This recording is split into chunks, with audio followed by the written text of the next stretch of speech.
E aí, tudo bem? Seja bem-vindo a mais uma aula dos nossos estudos nos livros de Samuel. Espero que você esteja gostando das aulas. Hoje a gente vai para a nossa quinta aula.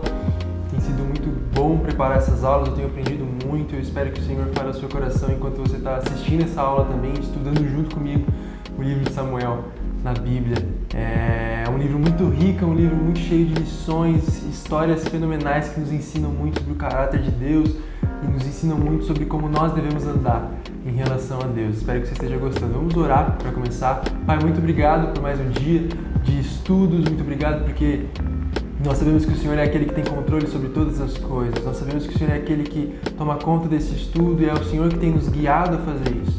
Nós queremos que o Senhor vai falar porque nós estamos com a Bíblia aberta, nós estamos olhando para a Tua Palavra, mas nós não queremos só lê-la, nós queremos ouvi-la no Teu tom de voz. Então fala ao nosso coração, Espírito Santo de Deus, que nós possamos sair daqui dessa aula, desse conjunto de aulas muito mais crescidos, muito mais parecidos com Jesus do que quando entramos, em nome de Jesus. Amém. Bom, hoje a gente vai falar sobre a ascensão de Saul. A gente vai abordar alguns capítulos aí, do capítulo 8 ao capítulo 12. Então, eu acho que você já leu em casa, deu tempo nesses últimos dias, né? São 4 capítulos mais ou menos, 4 ou 5. E é um capítulo muito importante porque ele vai trazer aquela transição que a gente falou no comecinho das aulas. Lembra? Na primeira aula, na aula de introdução, eu falei que o livro de Samuel ele é um livro de transições. Ele fala muito sobre transições. Ele traz transições importantes não só para a história de algumas pessoas, como a gente vai ver muitas transições importantes, mas para o povo de Israel, para a história do povo de Deus. É muito importante. E hoje a gente vai ver a transição do período dos juízes para o período da monarquia. Lembra que a gente estudou o livro de Juízes, minha mãe deu as aulas, a gente estava estudando e vendo que o povo de Israel não tinha um líder, mas muitas vezes o Senhor levantava líderes, pessoas diferentes, em tempos diferentes, em regiões diferentes, para governar o povo de uma forma não monárquica, ou seja, não eram líderes como reis, eram líderes que guiavam o povo em batalhas, que guiavam o povo em juízo muitas vezes, eram pessoas que o Senhor capacitava pelo Espírito Santo para que pudessem liderar o povo, mas era o Senhor que governava sobre o povo de Israel.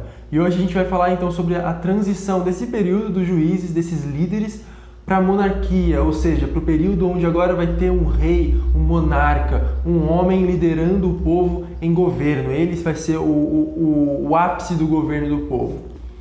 Então Israel pede um rei. Se você está com a sua Bíblia aberta aí ou quer só acompanhar por aqui, eu recomendo que você abra a sua Bíblia para você ver também aqueles versículos que a gente não aborda aqui. Para você ir lendo junto e ver como a história vai se desenrolando, porque aqui nos slides a gente só coloca alguns versículos, os versículos chaves, os momentos mais importantes. Mas enfim, no capítulo 8 do livro de 1 Samuel, no versículo 1 ao 3, a gente lê assim: Quando Samuel ficou idoso, nomeou seus filhos para serem juízes sobre Israel. Joel, seu filho mais velho, e Abias, o segundo mais velho, julgavam em Berseba, mas não eram como seu pai. Eram gananciosos, aceitavam subornos e pervertiam a justiça. Olha só, uma coisa muito importante para a gente entender aqui. Isso aqui é o estopim que vai fazer Israel pedir um rei.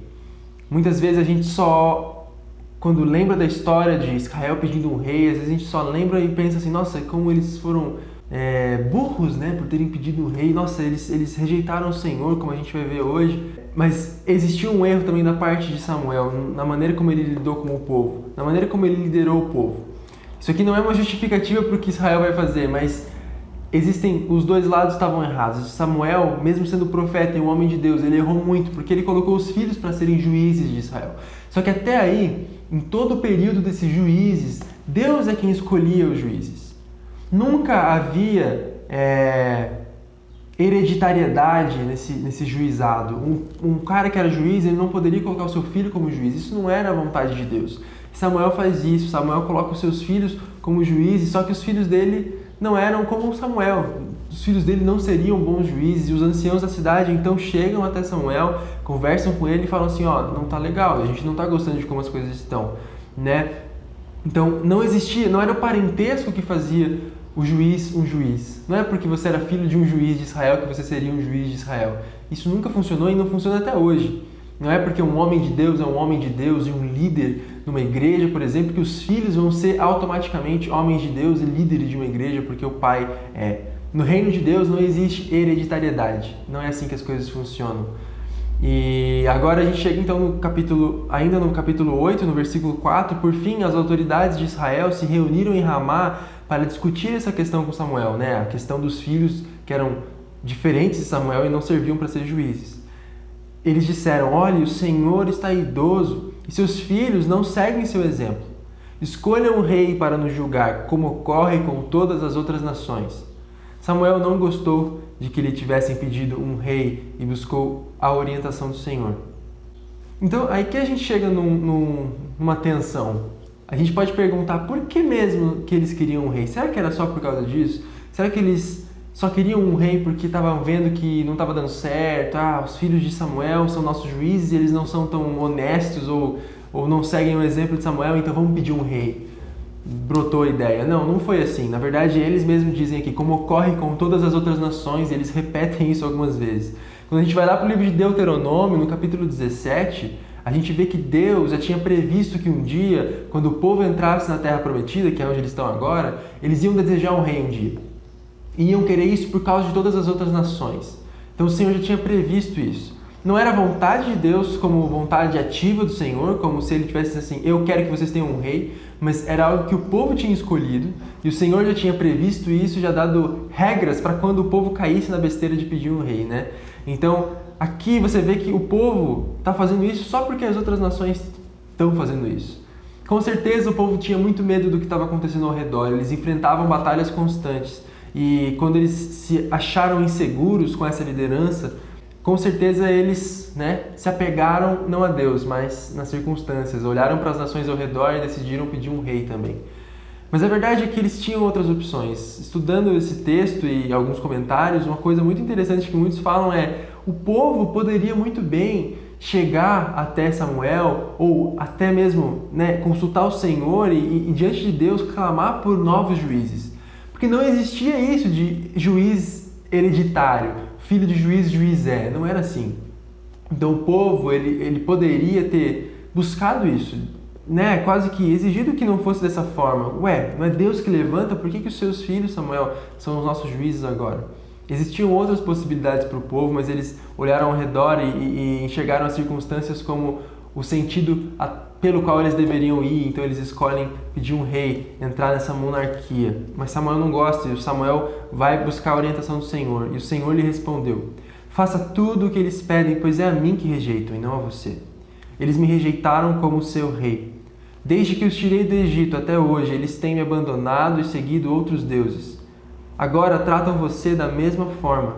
Faça o que eles pedem, mas advirta-os solenemente a respeito de como o rei os governará. A verdade é que o povo não precisava de um rei. Eles estavam sendo governados pelo Senhor desde o início de tudo.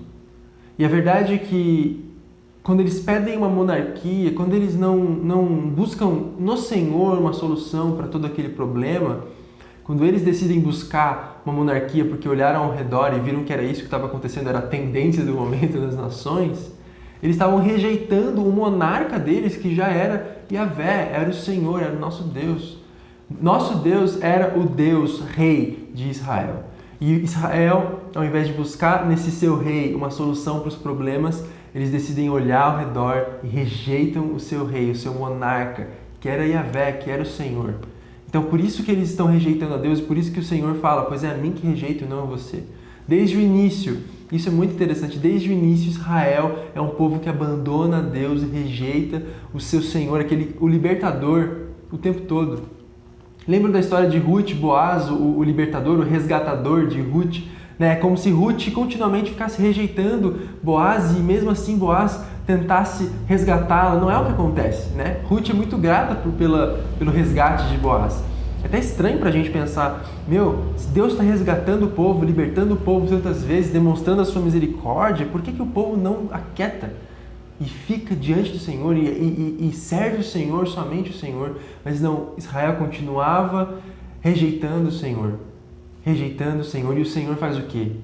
Ele respeita esse desejo do povo de querer um rei. Ele diz assim: se é isso que eles querem, faça o que eles pedem, mas advirta-os solenemente a respeito de como o rei os governará. Então você vai ver aí nos próximos versículos, quando você for ler na sua Bíblia, se você já tiver lido, você já viu isso, mas Samuel vai dizer um monte de coisas que o rei faria pelo povo, né? Samuel vai dizer, por exemplo, que o rei tomaria as filhas dos cidadãos ali do reino, porque ele ia pegar para servir no reino dele, para outras coisas, ia pegar também a 10ª parte de vários bens. Enfim, Samuel começa a deixar claro para o povo que ter um rei não era simplesmente de graça, ter alguém que ia governar por eles, mas que eles iam ter que dar muito de si e acabar sofrendo prejuízo em muitas situações porque eles queriam muito ter um rei.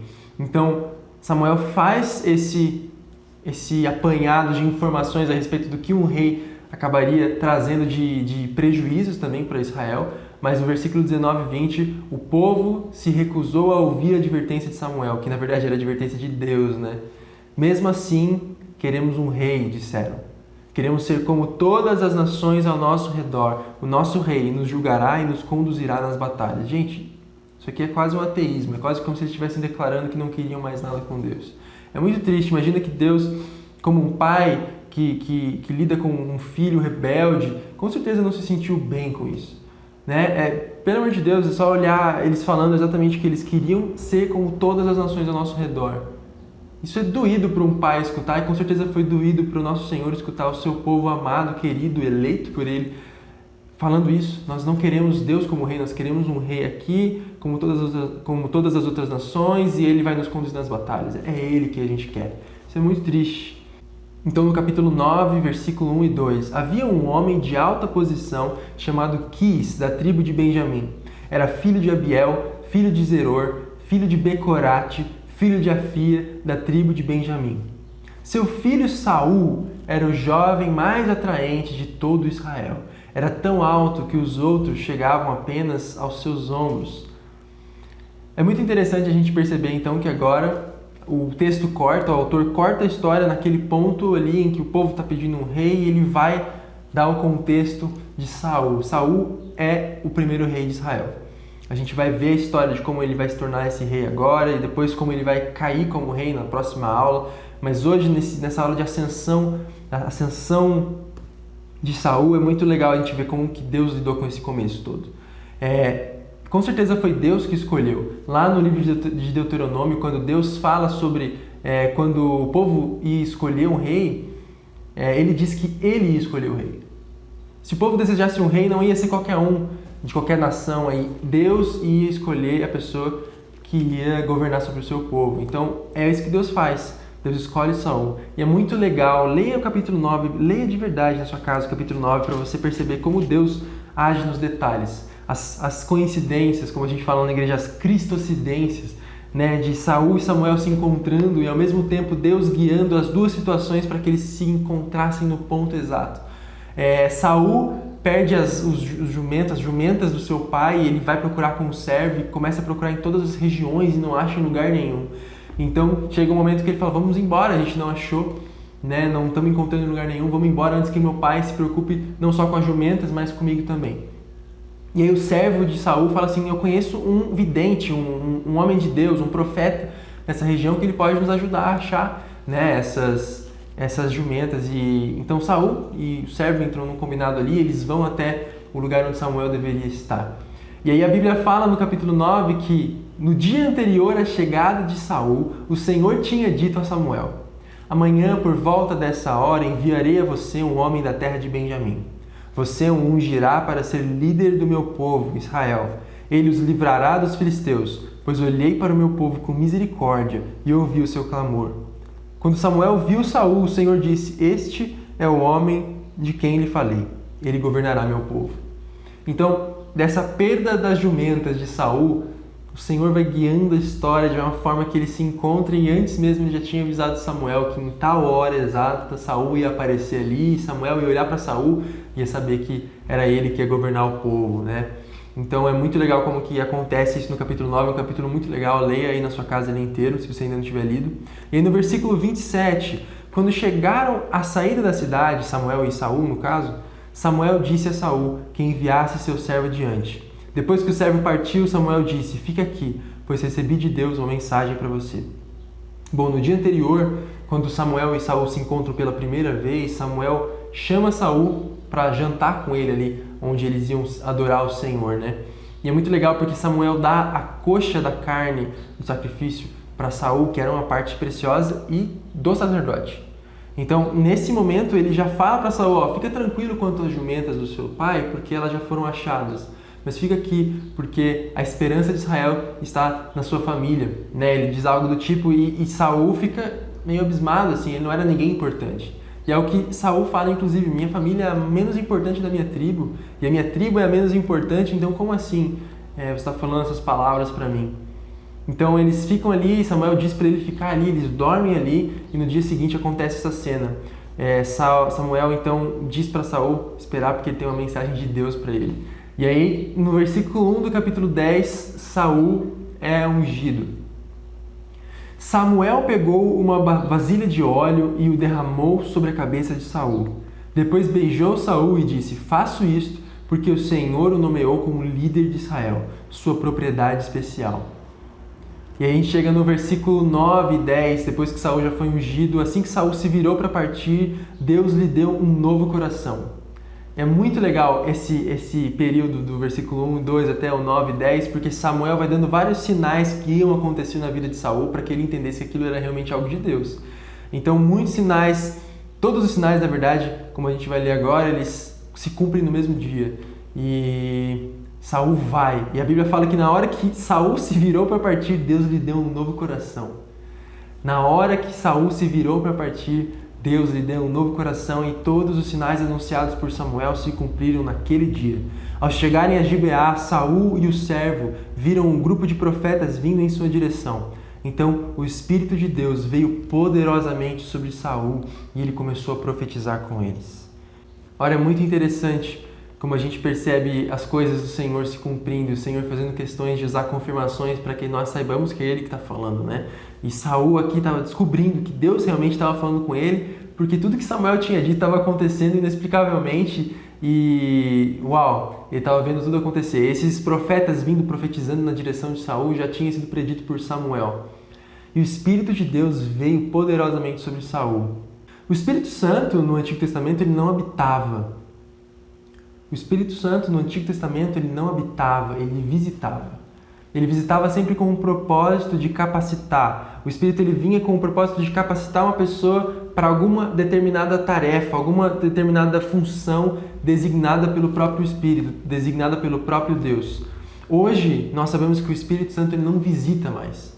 Né? O Espírito Santo não vem e sai de você. O Espírito Santo não te possui e sai de você. Se você crê em Cristo e você recebeu o Espírito Santo, quando creu em Cristo, ele faz habitação em você, ele mora em você. Não é mais como no Antigo Testamento. Nós cremos que o Espírito Santo ele vive em nós quando nós cremos em Cristo. E ele vive em nós também para nos capacitar para uma função. Em Atos capítulo 1, no versículo 8, a palavra diz que nós íamos receber poder quando o Espírito Santo descesse sobre nós para sermos testemunhas vivas daquilo que Cristo tinha feito por nós. Testemunhas vivas daquilo que Jesus faz por nós todos os dias e aquilo que Ele vem fazendo. Então, da mesma forma que acontece no Antigo Testamento, o Espírito Santo também vem até nós para nos capacitar por algo. A diferença é que naquela época o Espírito não habitava na pessoa, ele ficava por um tempo indeterminado ali, um tempo ali que seria o suficiente para aquela pessoa cumprir a função que o Espírito estava capacitando ela a fazer. Passado isso, então, o Saul ele chega, ele volta para sua casa, só que ele não conta para ninguém o que aconteceu. É engraçado, o tio dele vem falar com ele, o que aconteceu, ele conta tudo, e aí ele fala, o que o homem de Deus, o que Samuel falou para você? E ele fala que não fala só das jumentas e não fala do principal, que era que ele seria rei de Israel, né? Então, algum tempo depois, Samuel convocou todo o povo para se reunir diante do Senhor em Mispá. Disse ele aos israelitas, assim diz o Senhor, o Deus de Israel, eu os tirei do Egito, eu os livrei dos egípcios e de todas as nações que os oprimiam. Mas apesar de eu ter resgatado vocês de suas angústias e aflições, hoje vocês rejeitaram o seu Deus e disseram, queremos um rei. Agora, portanto, apresentem-se diante do Senhor de acordo com suas tribos e seus clãs. Ora, Samuel, já sabendo da escolha do Senhor, então se você continuar lendo aí, ele tira sortes, né, para escolher qual seria a tribo, qual seria a família e qual seria a pessoa, né, dessa tribo que seria eleita para ser o rei. Mas é muito legal porque condiz, o sorteio ali condiz com o que Deus já tinha feito, né? O sorteio condiz com a escolha do Senhor, que era Saul. E é muito engraçado porque Saul está escondido. Quando Saul é sorteado ali, as pessoas não encontram ele. Tá, esse é o rei de Israel e cadê ele? Ele não está aqui em lugar nenhum. E eles acham ele escondido num lugar lá, provavelmente com medo, né, das responsabilidades novas. E é até engraçado a gente saber que o Espírito Santo, né, tinha dado um coração novo para ele, mesmo assim ele estava com medo do que estava acontecendo. Ninguém que é cheio do Espírito deixa de ser humano, ainda nós temos falhas, nós temos momentos de confusões, né, como o Saul aqui teve, com certeza. É uma grande responsabilidade. E lembrando que Israel nunca tinha tido um rei, então ninguém ali sabia como que era de fato ter um rei, muito menos Saul. Então no capítulo 11, Saul lidera Israel numa batalha contra os amonitas. Antes disso ainda, né, naquele capítulo 10, quando ele é declarado rei, alguns apoiam, outros não apoiam Saul, desprezam ele. A Bíblia diz que Saul não liga para aqueles que estão desprezando ele. Ele simplesmente volta para casa depois disso. E no capítulo 11 surge a ameaça, uma ameaça dos amonitas. E o povo que está sendo ameaçado recorre a Saul. A parte de Israel ali que estava sendo ameaçada vai até Saul, na casa dele ainda, e busca ajuda. E aí Saul lidera Israel numa batalha contra os amonitas e inicia sua jornada como rei de Israel com uma vitória. O Senhor era com ele. Então é aqui que Saul de fato é confirmado como rei diante do povo. Se você for ver o resto da história, nesse momento aqui o povo de novo se reúne em um lugar e Samuel faz um momento oficial mesmo, assim, de ungir Saul, de declarar Saul como rei de forma oficial diante do povo. Deus usou essa situação dos amonitas para confirmar Saul como rei do povo. Até agora era declarado só, né? Mas agora Saul tinha se mostrado, assim como os juízes, né? Escolhido por Deus para guiar o povo em vitória, né? Contra os seus inimigos, em libertação. Então é aqui que Saul é confirmado como rei diante do povo de fato, em ação, em vitória. E aí a gente chega no capítulo 12, a despedida de Samuel. É uma despedida diferente, né? Na verdade, Samuel não está se despedindo do povo para morrer ou para ir embora ou algo do tipo. No capítulo 12, então, num discurso a Israel, Samuel se despede de sua função de juiz. Não é um adeus, então. Samuel não se despede da sua função de profeta, Samuel não se despede da sua função de professor, né, do povo, daquele que guiava o povo, ensinava as coisas do Senhor. Ele ainda tem um papel muito importante durante a monarquia de Israel, a exemplo de ungir Davi depois, né? A gente conhece a história, Davi vai ser ungido rei logo logo e por Samuel. Então ele ainda tem um papel muito importante, ele não está indo embora simplesmente. Mas é muito bonito o texto, leia aí o capítulo 12, é muito legal você ver Samuel relembrando, dizendo que ele está ali com o povo e servindo o povo desde sua juventude. Daí a gente lembra de quando Samuel ainda era uma criança, no meio daquela devassidão, né, do sacerdócio, e Deus fala com ele, ele responde, ainda criança ele começa a ter um relacionamento com Deus. E hoje velhinho, a Bíblia diz que ele já é velho, tem os seus cabelos brancos, ele se despede da sua função de juiz, de líder do povo, porque agora o povo tinha um rei, não é? E então ele continua ali com eles, e alguns versículos são muito importantes e interessantes nesse capítulo 12, exemplo do versículo 6. Samuel continuou: foi o Senhor que escolheu Moisés e Arão e tirou os seus antepassados da terra do Egito.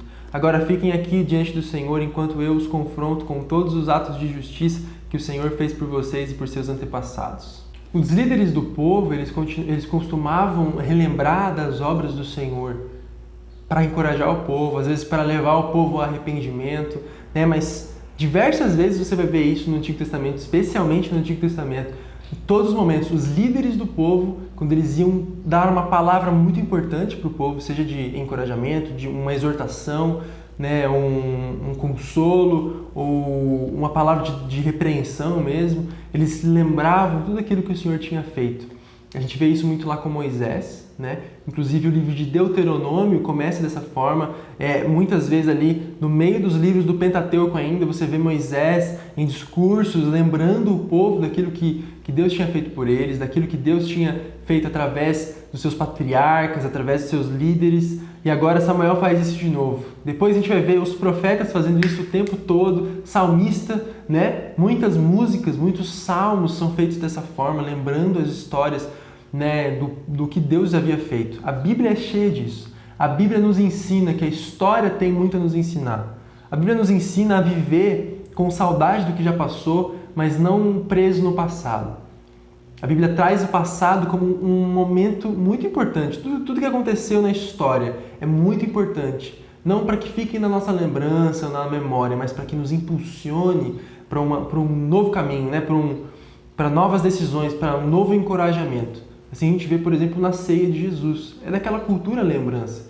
E Jesus institui a ceia como um memorial, lembra? Como uma lembrança do que ele tinha feito. Não só para ser um símbolo, uma lembrança, mas para que aquilo impulsionasse os cristãos, para que aquilo impulsione os cristãos a viverem uma vida de fato de devoção, esperando pela volta e pela vinda do reino de Deus. Então, dessa forma, a gente vê isso na Bíblia inteira, a lembrança sendo usada como um combustível.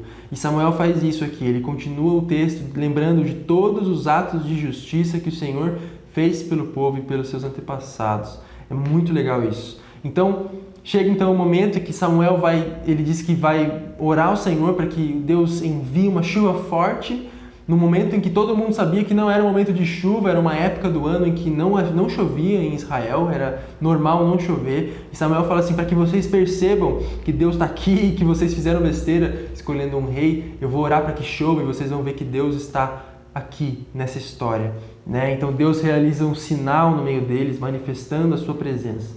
O povo teme com medo de que Deus pudesse castigá-los por escolherem ter um rei, né? Eles ficam com medo de Deus. Não só um temor de respeito, mas um medo de fato, porque eles percebem, talvez só nesse momento, que eles fizeram besteira. Eles rejeitaram, não qualquer rei, eles rejeitaram Yahvé, o Senhor dos Exércitos, aquele que era com eles o tempo todo, aquele que tinha libertado o povo diversas vezes. E aí no versículo 20, não tenham medo, disse Samuel. Certamente vocês agiram mal, mas agora sirvam ao Senhor de todo o coração e não se afastem dele. Não se desviem dele para adorar deuses sem valor que não podem ajudar ou livrar vocês. Eles são completamente inúteis. O Senhor não abandonará seu povo, pois isso traria desonra para o seu próprio nome, pois agradou ao Senhor fazer de vocês seu próprio povo. Quanto a mim, eu certamente não pecarei contra o Senhor, deixando de orar por vocês. Continuarei a lhes ensinar o que é bom e correto. Temam o Senhor. Sirvam a Ele fielmente, de todo o coração.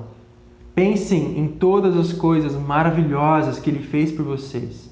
Mas se continuarem a pecar, vocês e seu rei serão destruídos. Então, ele dá uma palavra muito bonita, muito fofa, né, pro povo, mas ele termina ali lembrando o povo, uma advertência seríssima, que lembrem-se, né, se vocês continuarem a pecar, vocês e o seu rei serão destruídos.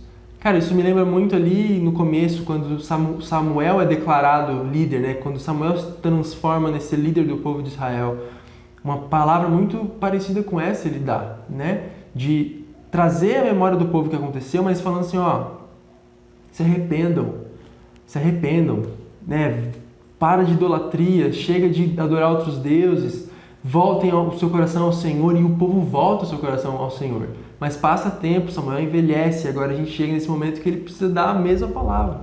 E é muito interessante porque o povo com medo, Samuel fala assim, não tenham medo, vocês vacilaram demais, cara. Mas agora, se vocês se virarem ao Senhor, se vocês voltarem o seu coração para o Senhor e servirem Ele de todo o coração, se vocês olharem para Ele e amarem o Senhor, vocês vão ser perdoados, vocês não vão ser castigados por Deus.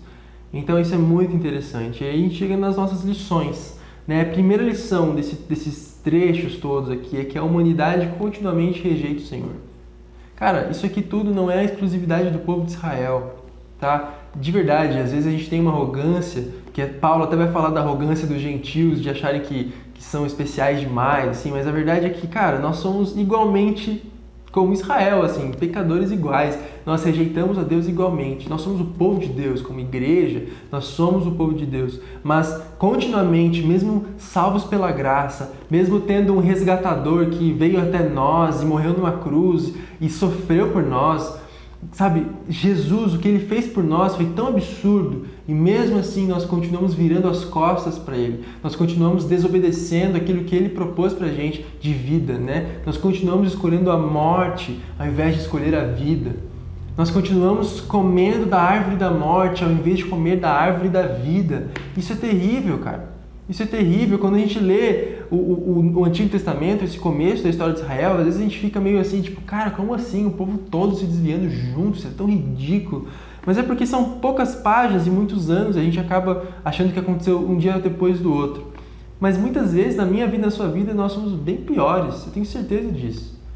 De insistirmos em pecados, insistimos em distância de Deus, muitas vezes de forma consciente, escolher não servir a Deus, escolher não fazer algo que nós sabemos que é o desejo de Deus para a nossa vida, escolher conscientemente desobedecer o Senhor. Isso é tão ridículo, isso é igualzinho que Israel fazia. Se não pior, porque nós fomos salvos pela graça de Jesus. Nós somos salvos. Jesus morreu pelos nossos pecados. Nessa época, Jesus não tinha morrido pelo pecado de ninguém ainda. E hoje nós continuamos vivendo dessa mesma forma. A humanidade está no nosso coração, isso, a gente continua rejeitando o Senhor. Se a gente estivesse lá, a gente já está levantando a mãozinha lá querendo um rei também. Com certeza.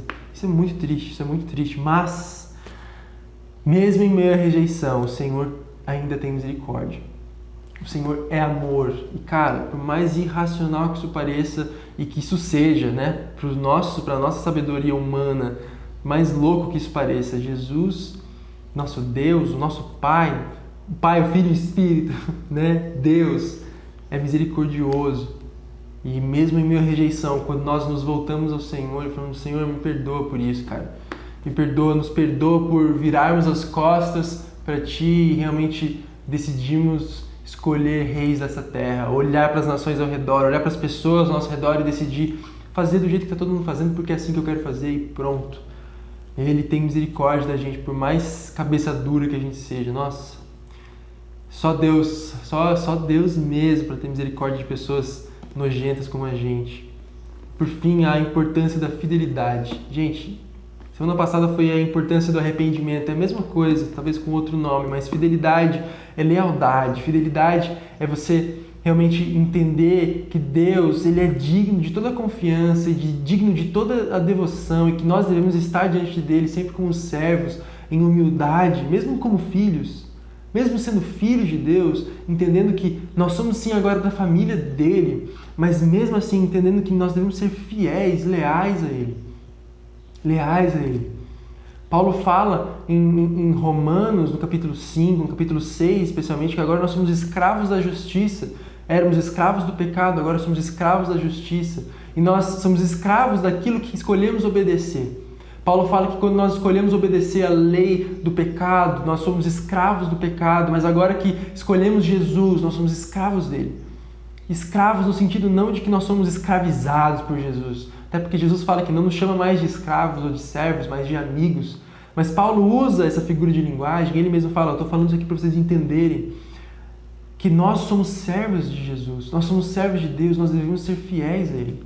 Não devemos rejeitar Ele a cada esquina e com cada vento de sentimento. Não estou sentindo hoje, eu não vou fazer nada para Jesus. Podia pregar para essa pessoa, mas eu não vou porque eu não estou sentindo no coração, não estou afim, hoje eu não estou muito bem. Ontem eu não orei direito, hoje eu não sou digno de eu pregar para essa pessoa. Ontem eu não orei direito, ontem eu pequei, ontem eu briguei com não sei quem, ontem eu fiz isso, aquilo, hoje eu não vou orar porque eu não sou digno.